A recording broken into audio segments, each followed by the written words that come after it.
Welcome दोस्तों। आज की इस वीडियो में हम हिंदू मैरिज एक्ट की इस वीडियो में हम बात करेंगे conditions for a valid marriage, valid Hindu marriage. Condition for a valid Hindu marriage के बारे में जो हमें सेक्शन 5 बताता है, उसके बारे में हम इस जो वीडियो है उसमें डिस्कस करेंगे।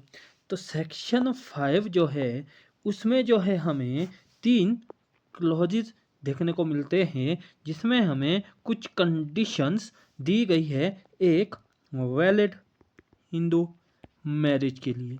एक वैलिड हिंदू मैरिज के लिए हमें उसमें कुछ कंडीशन दी गई है।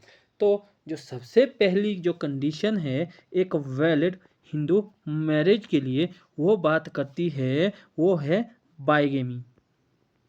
वो है बायगेमी। बायगेमी यानी कि जब आप जो है मैरिज कर रहे हैं, इसको हम एग्जांपल से समझते हैं।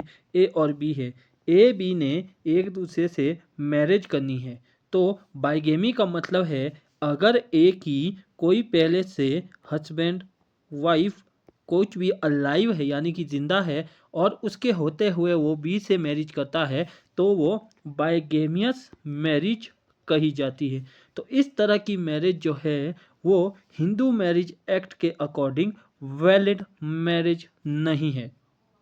वो हिंदू मैरिज एक्ट के टाइम वैलिड मैरिज नहीं है। वो हमें सेक्शन 5 सब सेक्शन 1 में देखने को मिलता है। इसके बाद जो है सेक्शन 5 सब सेक्शन 2 जो बात करता है, वो हमें जो है कुछ कंडीशंस देता है, जिसमें हमें कुछ सब क्लॉजेज भी देखने को मिलते हैं।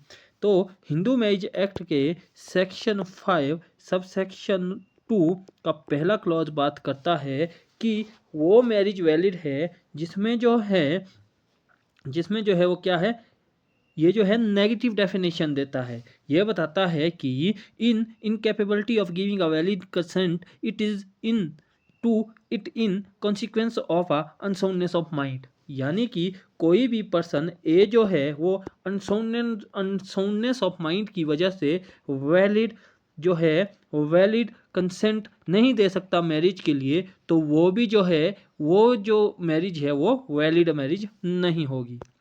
यानी कि अगर हम देखें कि जो ए है वो क्या है, अनसाउंड माइंड है, तो उससे जब मैरिज के लिए कंसेंट मांगी तो उसने हाँ बोल दिया, तो ये जो कंसेंट है मैरिज की, ये एक वैलिड कंसेंट नहीं है। और इस कंसेंट में हुई मैरिज भी जो है हिंदू मैरिज एक्ट के तहत एक वैलिड मैरिज नहीं है। अब जो अगला है, जो वो बात करता है कि कोई भी पर्सन जो कैपेबल नहीं है एक वैलिड कंसेंट देने के लिए, किस वजह से, मेंटल डिसऑर्डर की वजह से या एंजाइटी की वजह से, तो इस तरह की जो मैरिज है, इस तरह की कंसेंट से जो मैरिज है, वो भी जो है क्या है, वो वैलिड मैरिज नहीं है।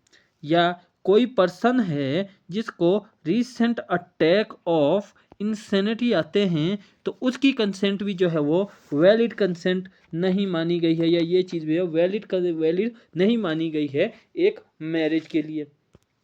अब जो सबसेक्शन 3 है वो बात करता है कि हस ब्राइड और ब्राइड ग्रूम की जो एज है वो कितनी होनी चाहिए।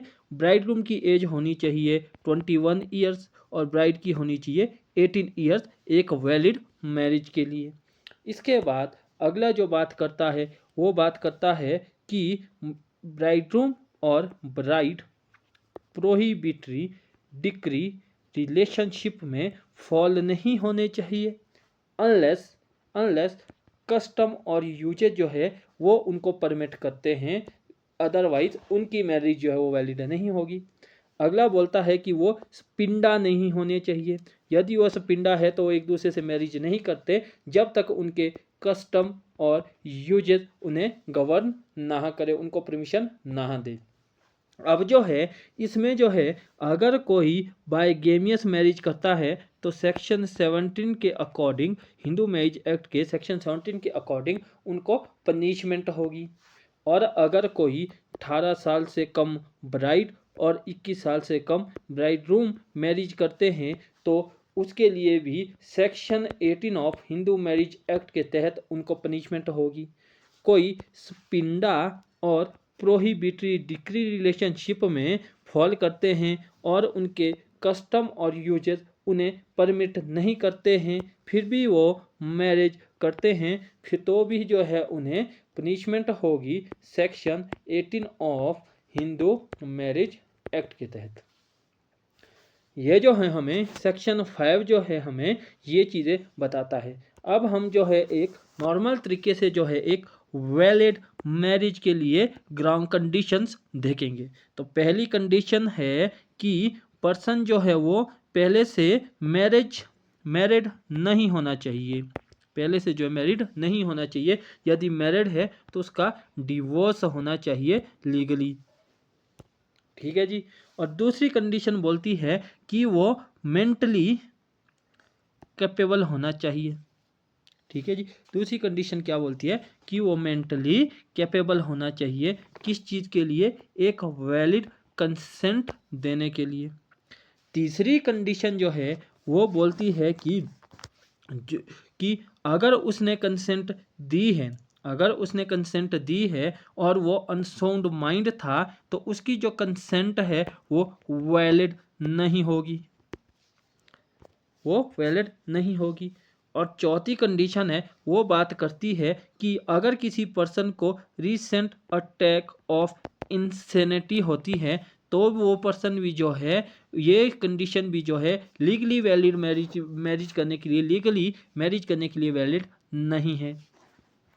कि अगर कोई पर्सन इंसेनिटी होती है तो वो पर्सन भी जो है लीगली, उस पर्सन की अगर आप किसी और पर्सन से मैरिज करते हैं तो वो मैरिज भी जो है क्या है, लीगली वैलिड मैरिज नहीं है। अगली कंडीशन बोलती है पांचवी कि जो एज है बोथ पर्सन की जो मैरिज कर रहे हैं, लड़के की 21 और लड़की की 18 साल कंप्लीट होनी चाहिए। अगली जो कंडीशन है वो बात करती है कि दोनों प्रोहिबिटरी डिक्री रिलेशनशिप में फॉल ना करते हो। और अगली जो कंडीशन है, लास्ट कंडीशन, वो बात करती है कि दोनों स्पिंडा रिलेशनशिप में फॉल ना करते हो, दोनों जो स्पिंडा रिलेशनशिप में फॉल ना करते हो।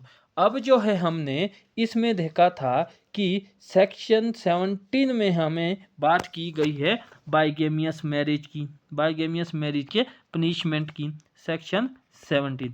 तो सेक्शन 17 हमें बोलता है कि अगर कोई पर्सन बाइगेमियस मैरिज करता है, बाइगेमियस मैरिज करता है तो वो मैरिज क्या होगी, वॉइड मैरिज होगी।